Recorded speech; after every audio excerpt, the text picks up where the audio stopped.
Good afternoon. We're happy to be opening an additional way for folks to be able to get monoclonal antibody treatments here in Orlando. And I'll go through some of those details, which are really exciting. But first, I want to thank Simone Marstiller, our AHCA Secretary, the Division of Emergency Management Director Kevin Guthrie, Dr. Ken Shepke, who's the Chief Medical Officer for Florida Division of Emergency Management. Also have Representative Truenow here, which we're very excited that he's here as well.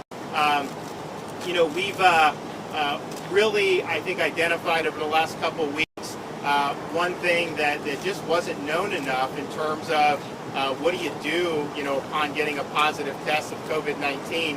And basically early treatment with these monoclonal antibodies, Regeneron and others, have proven to radically reduce the chance that somebody ends up being hospitalized. And at the end of the day, reducing hospital admissions is got to be a top priority. And if you reduce those admissions, people don't go to the hospital to begin with, they're going to recover. And so that's a really important thing.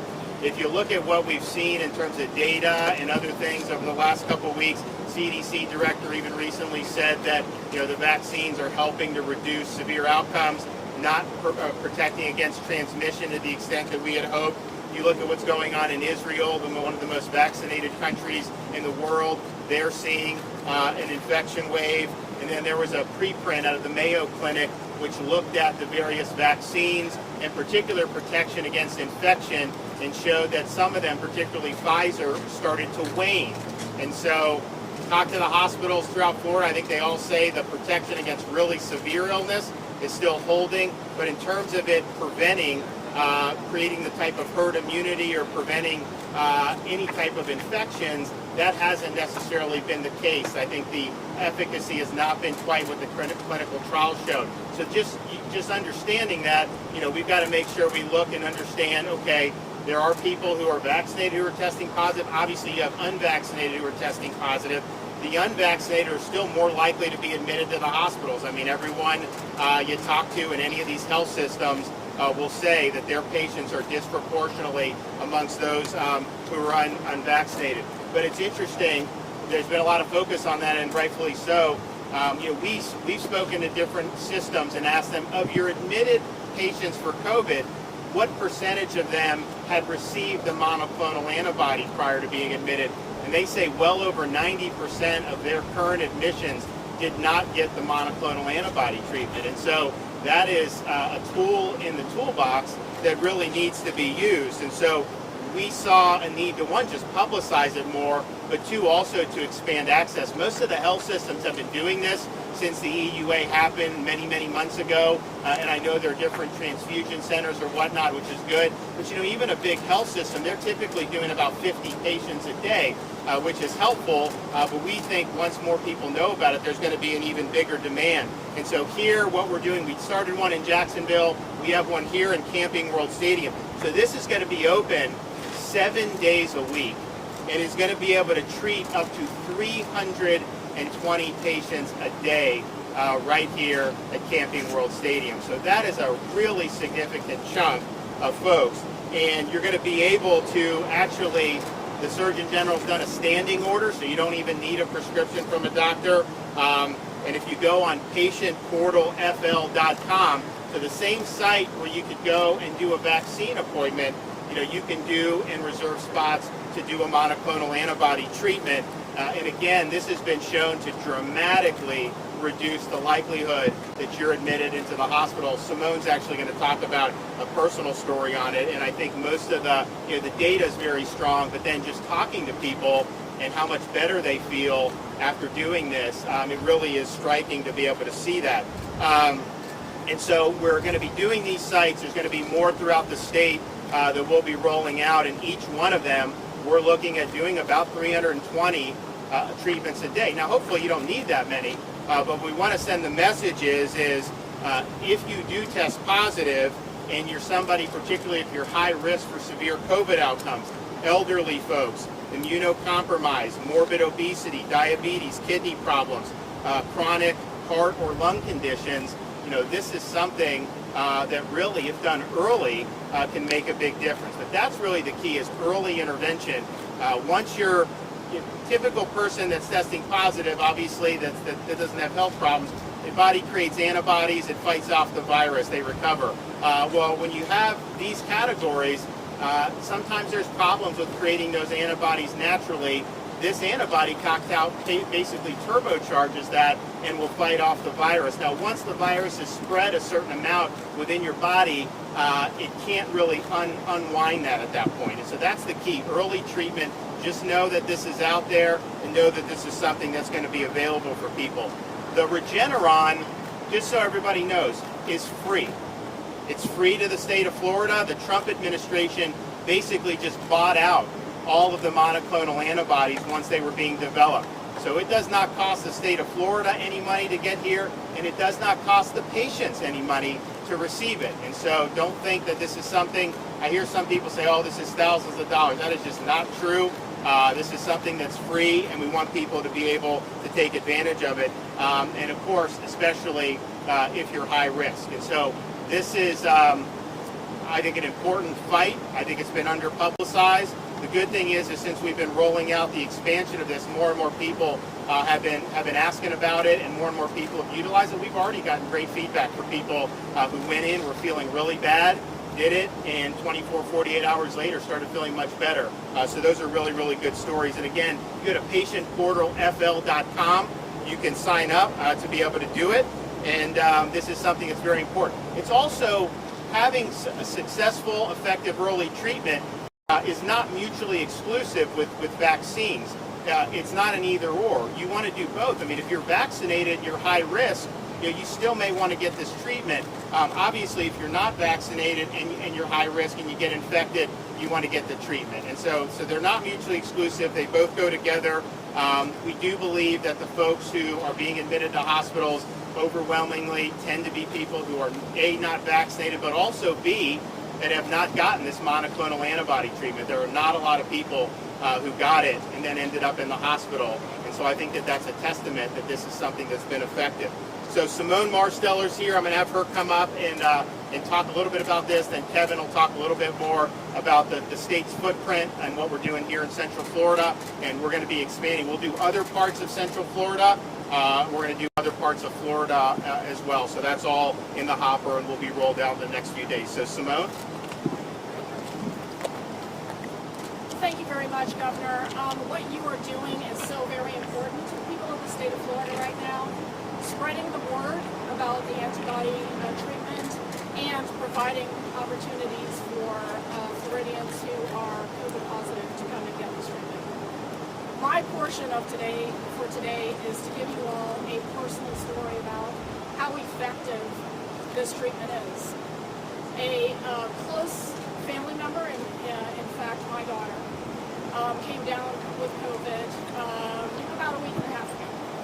She had 2 days worth of symptoms, cough, very high fever, congestion, etc. And I told her to go and get tested, which she did. So she started her symptoms on a Thursday and Friday symptoms. Saturday went and got a COVID test, and of course it was positive. She got her test results at about 2 o'clock that Saturday. By 5 p.m. that Saturday, she was getting the monoclonal antibody infusion. When we left the infusion center, her fever was 105. By 10 o'clock the next morning, her fever had dropped to 99.6. So when you hear that the results of this treatment can indeed be dramatic and can keep people out of the hospital, it's true, and I've seen it. My daughter is immunocompromised. She had not yet been vaccinated, and yet the results of this antibody treatment had dramatic effects. And so I want to get the word out. I think it's important that people hear personal stories about how well this works. And I want to thank the governor for making this, available widely, and to let people know that this is available. I think the more that we talk about it, the more we get the word out, the better the outcomes that we'll have for folks, keeping them out of hospitals. So thank you, Governor, for everything you're doing for Floridians. Okay. Thanks, Kevin. Again, Governor, thank you for your leadership on this. As the Governor mentioned, we're going to be doing some more of this week as we continue to bolster our capabilities in this arena. So again, what the Florida Division of Emergency Management is doing is our logistics section, our logistics chief, Kenneth Castro, and others at the State Emergency Response Team are going to be working with local emergency managers to identify places where we can set up, like Camping World Stadium here, where we can come in and set up and issue the monoclonal antibodies. We'll continue to do that throughout the week, again, and then we'll also look at what steps we can take as far as even into the next week, bolstering this capability. So again, Governor, thank you very much for your leadership. Appreciate everything you're doing with us. Okay, Doctor. Thank you, Governor. I just want to thank you again for highlighting this very important life-saving therapy. Antibody therapy is nothing new to medicine. This is something we've been using for decades. We've gotten better and better at it. The Regeneron monoclonal antibody is the latest version of this. It's definitely a life-saving medication that can reduce viral load, increase the number of days you have symptoms, and most importantly, prevent hospitalization and death. So once again, I want to thank you so much for highlighting this. And again, so this will be something that will be open 7 days a week. You go to patientportalfl.com. You'll be able to make appointments. We are going to be doing more. We're going to be doing more in the Central Florida region. We're going to be doing more South Florida. I mean, pretty much the whole state. Our goal is to have something that's close. And this is not displacing anything that's already been done. Health systems have been doing this. Some doctors' offices have been doing it. That's very good. There's plenty of supply. So this is supplementing what's out there, and then obviously doing it in a way that's easily accessible for people, and that's increasing the visibility of this so that people know that this is an option. Also, just point out, we are working with the Northwest Florida counties on Tropical Storm Fred. We think it's actually going to be a pretty strong tropical storm by the time it makes landfall later today. We don't anticipate very much impacts in this region of the state, fortunately, but we are working with them, and that's an area of the state, as many of you know, that got hit by Hurricane Michael a few years ago, did extensive damage.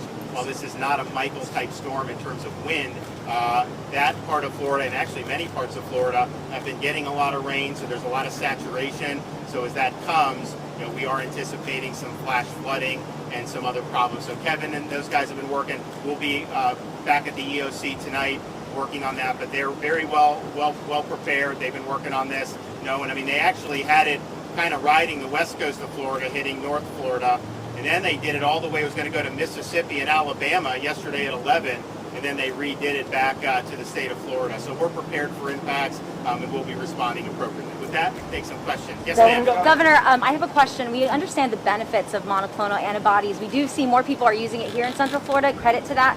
But even this morning, our health leaders said that by far their preference is the vaccine. So why haven't you come with the vaccine with the same enthusiasm as monoclonal antibodies? Well, I would ask you to go back and look at the history. No governor did more public events than I did. Over 50 public events, with this. If you look, our entire vulnerable population has basically been vaccinated. We continue, even though we've done all the nursing homes, for example, we still see people that are testing positive in the nursing home. So it's not, they're vaccinated, that's great, that was the right thing to do. I do think it reduced for at least a few months the number of infections in nursing homes, but it's not just Florida. You're seeing now more people are testing positive. So then what do? So it's totally not a mutually exclusive, but if somebody tests positive, if they're unvaccinated, the vaccine isn't going to treat it. They need it to be treated. So do both, but just understand, people who are vaccinated are still testing positive. People who are very high risk, the vaccine is reducing their exposure to serious illness, but it's still something we want them to know. If you do it, talk to your doctor. Maybe you still want to do this, and I know people have done that as this has been going on. Yes, sir. Governor, given the need for treatments like this and given the numbers that you just spoke about, where are you and your administration when it comes to releasing daily COVID numbers? Well, that's something that health department's doing. They are released they are every day. CDC puts out the case numbers, and that's something that people have had access to the whole time. The Florida Department of Health is not. Anyone else? They're only Yes. releasing them every week. Why isn't the Florida Department of Health doing that? It's being released through the CDC. CDC is doing the same thing that health would do. And you don't want the state to do that now? You want to leave that to the feds to do that? It's coming from the state. That's the point. The state uploads it there. Yes, sir. Governor, on the issue of healthcare workers, they tell us they're emotionally and physically exhausted a year and a half into this. Do you have any plans to bring in health professionals from outside of the state to help alleviate some of this burden? So the question is about some of the medical staff. One, it's been very, very difficult because for a year and a half, they've been on really a different footing than they were previously. And I think also in this 2021 summer wave, because you have so many vulnerable that have been vaccinated, some of the folks that are showing up are more kind of middle-aged folks, which is a little bit different than last wave. But I think that's something that's more close to what these healthcare workers are and their families and everything. And not that someone that's 90 that has problems, and that's still a sad thing. But I think that it has been tough. In fact, I was talking to one of the big health systems here, one of the CEOs, and he said specifically that that's Wade. So that's been very difficult. You also have a shortage of staff nationwide. You have these basically these agencies that can farm this stuff out, and so you can make a lot of money being a traveling staff member.